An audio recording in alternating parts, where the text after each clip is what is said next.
What's up YouTube, JM Comics here.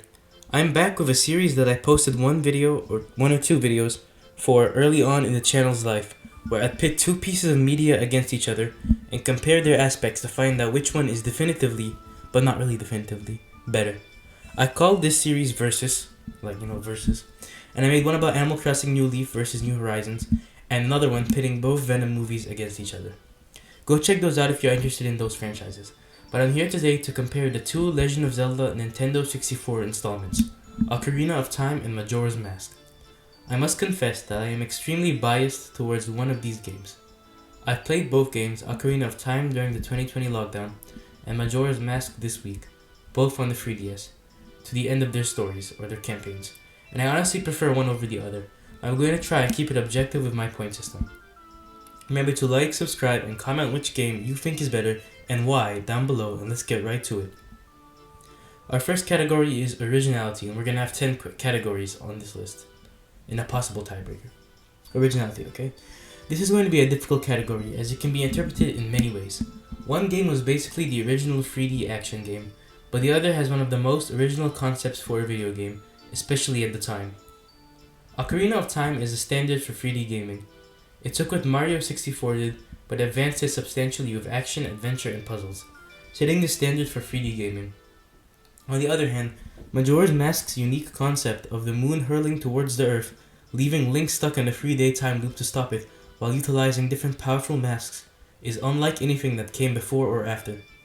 Of course, we now have time loop featuring games, somewhat reminiscent of Majora's Mask, like Deathloop, but we obviously also have 3D games as well, like tons of them. But these games basically did these things first. The line is drawn, however, with Ocarina of Time's blatant inspiration from A Link to the Past. The concept is almost a carbon copy when it comes to story, just converted to 3D, so I'm going to have to give this point to Majora. Next we have Impact. This is pretty obvious. As we just went over, both of these games led to similar games in the future, but I have to give this to Ocarina of Time, hands down. Not enough games utilize the concept of a time loop, while at least half of the games that come out today are influenced by Ocarina, the Z-targeting in specific becoming a staple of 3D action or fighting games.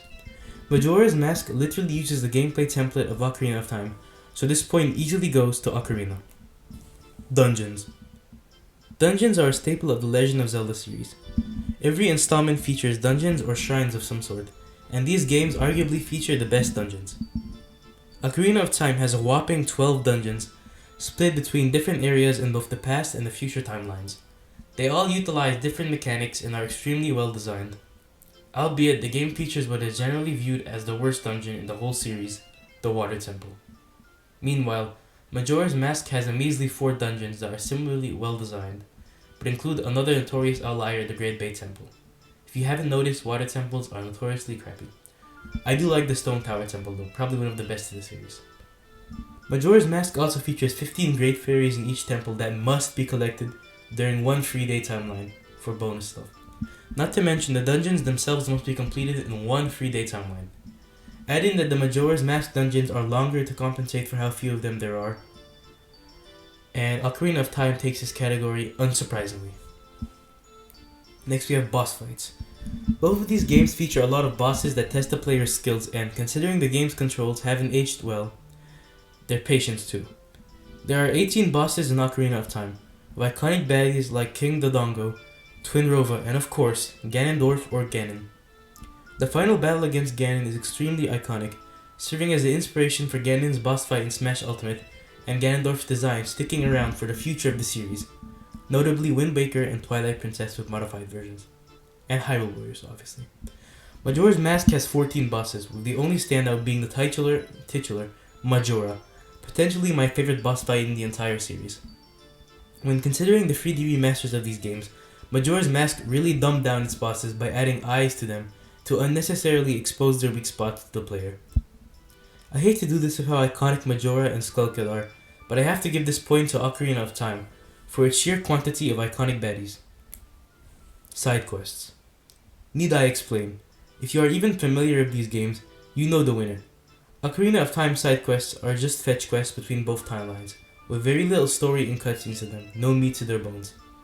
I mean, who remembers the giant Goron's mission? I certainly don't remember the details, nor did I complete it, because many of the game's side quests felt empty and lifeless. The side characters don't have much personality, and it feels like the developer's focus was primarily on the main campaign, somewhat justifiably. Conversely, Majora's Mask would not be the special game that it is without its iconic side quests. To collect the game's masks and get the better final boss battle, the game must complete almost all side quests, better integrating them into the main game. This is without even mentioning how captivating all of these side quests are.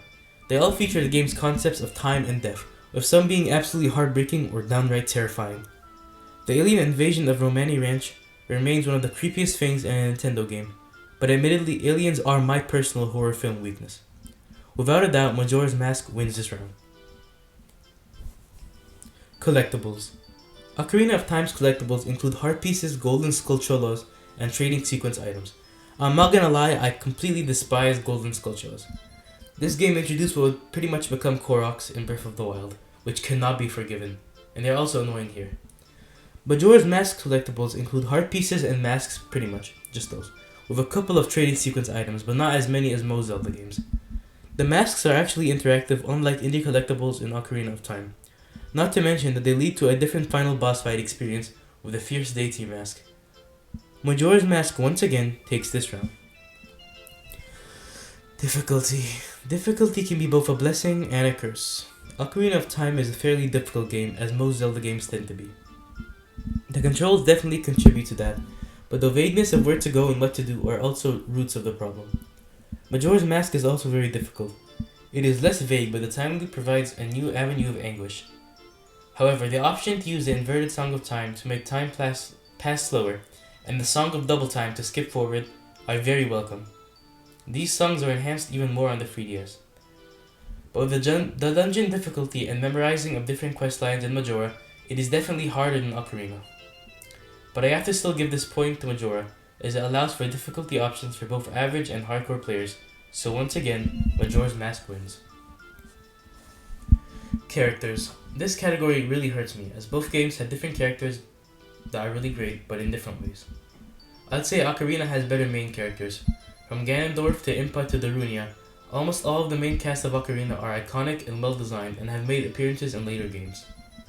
Meanwhile, Majora's Mask has better side characters, as aforementioned, with the side quests being more complex and engaging, but the main characters aren't anything to write home about.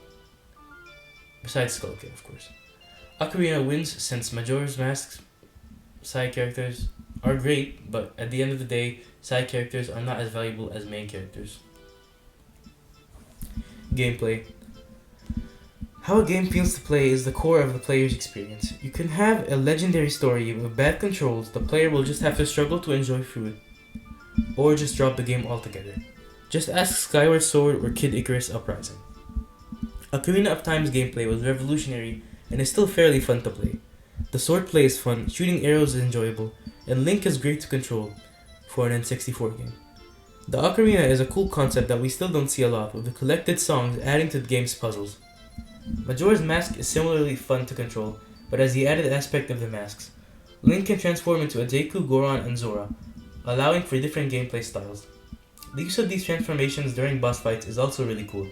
The time travel is also more interesting and dark in Majora's Mask, with the time loop concept versus the alternating timelines. So Majora's Mask wins this category. 3DS remakes, our final category. Finally, we compare the 3DS remakes of these games. Both remakes look substantially better than their N64 originals, with new models and textures. I originally didn't think they looked that good, but once I saw the original N64 games, I knew real effort was actually put into making these remakes look like modern playable games, ditching the polygon look with the exception of a few bosses. Looking at you, Ganondorf, and your nose. Ocarina 3D added a modified version of Master Quest mode, as well as a boss rush, the boss challenge mode. Majora's Mask 3D added 2 new fishing holes and some minor modifications to the time travel. The fishing holes were already aggravating in Ocarina, so adding them to Majora was a proverbial middle finger to Zelda fans. Plus, the controls for Zora swimming in Majora are notoriously infamous. This category easily goes to Ocarina for not detracting from the original, but only enhancing it. So adding all the scores up, we have a tie. I hate to do this, but in my versus videos, the tradition is using critics' reviews to break a tiebreaker. You pretty much know who's winning this. IGN gave Ocarina of Time a perfect 10 out of 10, and Majora's Mask an almost perfect 9.9 out of 10. The Metacritic score for Ocarina of Time is a 99%. It is the highest reviewed game on there of all time. Majora has a 95%, nothing to scoff at. Both are labeled must-plays on the website.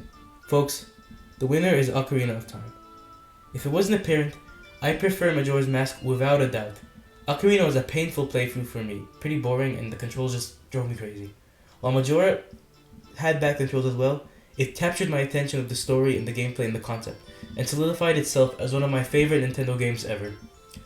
But when considering most categories of comparison, Ocarina comes out on top due to its influence on gaming as a whole. But you're entitled to your opinion, and I still think Majora's Mask is better, personally.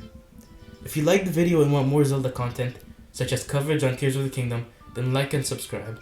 Thanks for watching. JM Comics, out.